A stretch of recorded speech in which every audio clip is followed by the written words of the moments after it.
how to record audio in Canva without camera. So hey everyone, welcome back to the channel. So first of all, you have to open in design of yours. Let's say this is the design.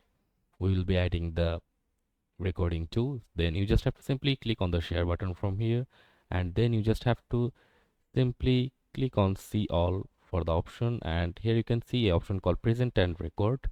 You just have to simply click on here, and after clicking on it, you just have to simply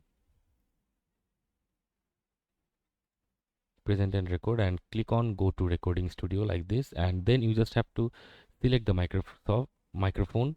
As you can see, there is no camera available with my device, and it's directly got my microphone access, and you just have to simply click on start recording, and it will count down to 3 to 1, and it will start to record. And you can add a recording to your made design, like describing the design and all.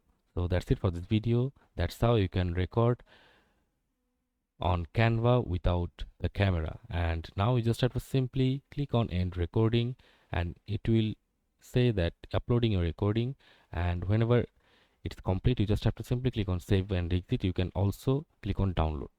So that's it for this video. See you on the next one, guys.